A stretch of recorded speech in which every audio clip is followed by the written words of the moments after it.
When we talk about relationship, we are talking about partnership, we are talking about friendship, we are talking about marriages. And all those things, when we touch them, that's where the problem lies. Huyu ni Samkei wa Shauri.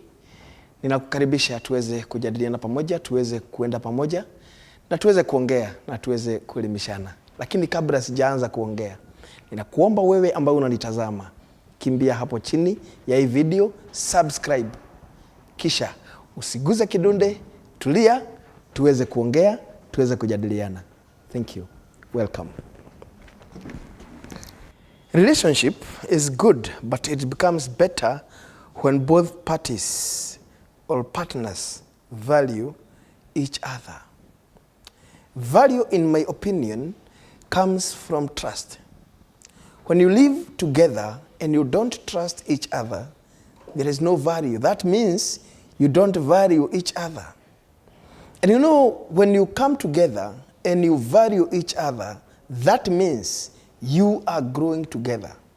No wonder the scripture says that two cannot work together unless they agree. Kama hakuna makubaliano, then hamwezi mka work together. And this is where the problem comes, ambaye inafanya mahusiano mengi yanavunjika na yanaharibika. Any relationship begins with friendship and goes further to trust. Hakuna uhusiano ambayo huanza tu kutoka hewani.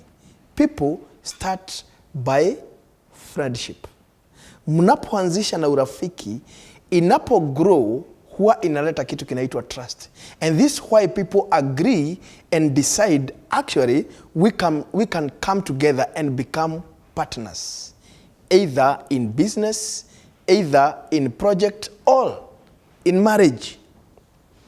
Without trust, relationship cannot work. And that's why I say relationship becomes something else when there is no trust. Uhusiano wowote ambaye hauna urafiki, uhusiano wowote ambaye hauna dhamana, uhusiano wowote ambaye hautrustiwi, it is something else. Let us continue to discuss. I don't know why people comes together as friends, and instead of that relationship to grow deeper, it becomes a scandal that needs investigation.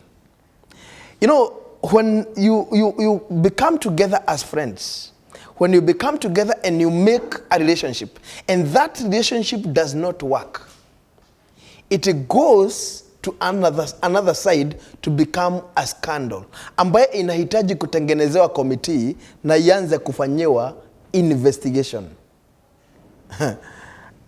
You know, some relationships are treated as FBI, CIA, or CID institutions, where some are criminals and others are investigators.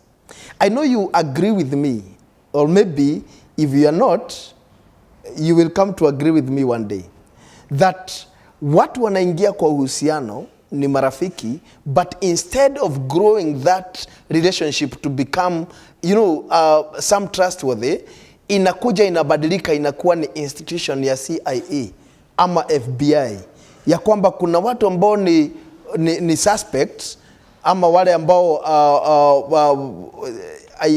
let us tuwaite suspect, natafuta jina la Kiswahili halipatikani, na wale wengine nao wanafanyika investigators, ya kwamba mmoja ni anaogopewa, you know, ama anahofiwa kuna kitu ama anatarajia kukitenda ama anaweza akakitenda, na mwingine na yeye ni investigator, yeye ni mchunguzi, ama wale ambao tunawaita ofisa wachunguzi. Some and imagine living fearing because you think kuna mtu anakuchunguza. Can you imagine living in a marriage, or maybe ni project mnafanya, you have someone ambaye unamhofia, maybe badala ya kuleta thana ya vile ambayo mtaendeleza ile project mnafanya, wewe unafikiria kwamba huyu mtu ni kunichunguza unichunguza. Do you think that relationship can work? Do you think huo uhusiano unaweza ukaenda mbali? actually ni kuvunjika, unavunjika kwa sababu now instead of growing, you know, that boldness, what is happening, the gap between you two is growing wider and wider. And inakuwa ni vingumu sana kuishi na mtu kama huo. Kwa mfano, katika ndoa, living this way, eti hata mtu anaenda na simu yake kwa bathroom. Can you imagine? Mko kwa ndoa lakini hata ukifika jioni ya kwamba unataka kwenda kwa bathroom kuoga, unabeba simu yako kwenda nayo kwa bathroom kuoga. Kwa sababu gani? Ukiacha hiyo simu hapo, within a minute itakuwa imechokorwa mpaka kule ambaye hauingiagi. This person is like anakuinvestigate, anataka ajue umeongea na nani, anataka ajue ya kwamba ni message gapi umeandika, anataka ajue, you know, all those things. And people has gone further even to tap others phone, ya kwamba unakuta mwingine ametap phone ya mwingine, ya kwamba message yakitumiwa iko extended, inaingia mpaka kwa phone yake, ili ajue ni message gani wewe uwaga una receive, ni jumbe zipi ambazo uwaga, you know, all those things. And you wonder, is that kind of relationship ambaye ulitarajia? Is that kind of relationship ambaye ulitamani kuwa nayo wakati ulitamani kuwa na uhusiano? That is the problem ambaye inafanya watu wengi wanashindwa na kuishi pamoja, kwa sababu unaishi is like wewe ni Skandra na ule mwingine na yeye ni investigator. Is like kuna kesi ambayo inagoja kupelekwa kotini kujulikana ni nani ametenda yapi, ni nani amesema nini, ama ni nani alisema yapi. You know, and it's a big problem. Some are changing even passwords every day because ukiachilia simu kidogo tu imechokorwa hata kule wewe mwenyewe hujui. Imeingiliwa yani kiasi ya kwamba, you know, this phone is a mobile phone. And kama ni mobile phone, mimi ninadhania ya kwamba mobile phone inapaswa kuwa simu yangu ambaye ni mobile. Ikiwa mke wangu ataanza kufikiria vile atakuwa anachunguza hii phone kila siku, actually tutakosana. Let us take example. I am a pastor. Ni message gapi mimi ureceive hapa kila siku? Ni message gapi ambazo ninaandikia watu za ku-encourage? Sasa mke wangu akisema ya kwamba atakuwa anaangalia hii simu yangu kila siku, do you think tutaishi pamoja vizuri? Because mwito wangu sio mwito wake. Mimi nikichukua simu yake kwanza kuichunguza kila siku na sijui ni watu wangapi anaongea nao kila siku, then nitaanza kufanyika kuwa investigator, nitamtreat kama suspect. And that relationship, I tell you for truth, it cannot work. Haitafanya kazi. Kwa sababu gani? Mtakuwa sasa nyinyi wawili ni watu ambao mnaogopana. You know, fear will dominate you too. Na hamtaenda mbali. These things are breaking relationships. I think one element that is needed so much in relationship is trust. You know, I trust my wife kiasi ya kwamba sijawahi kaa chini nikawaza ya kwamba anaweza kuwa na cheat on me.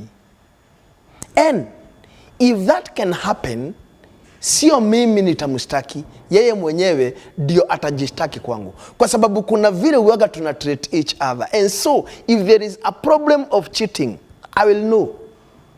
Na hakuna kitu ambacho ati lazima nishide nikimchunguza. Ninachunguza nini? Hizi vitu ambazo mnafanya za kushida ukichunguza simu ya mume wako, kushida ukichunguza simu ya mke wako, it doesn't help in any way. Haisaidii katika njia yoyote. Trust, you do not demand. You don't demand trust in a relationship. You earn.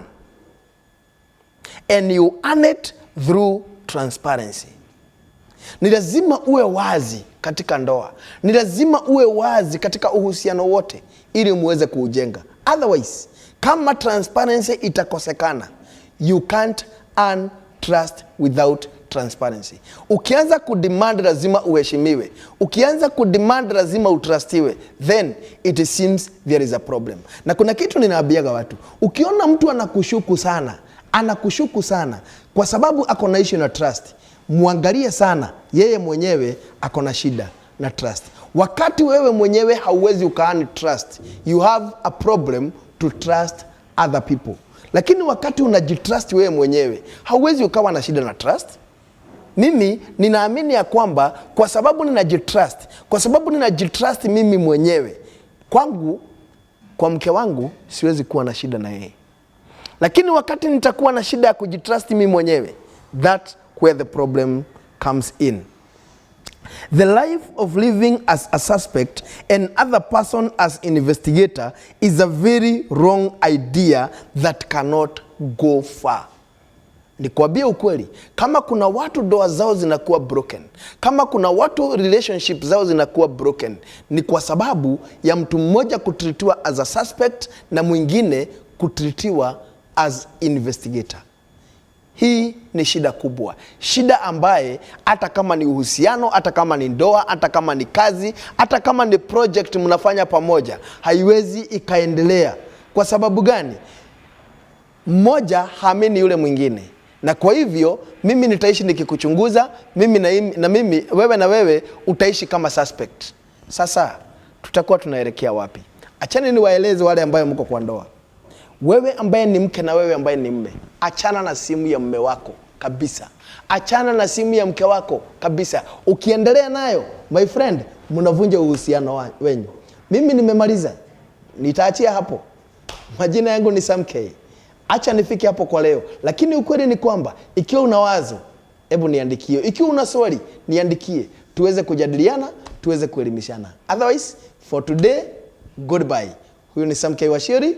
Nawapenda sana na Mungu anawapenda zaidi. Bye bye.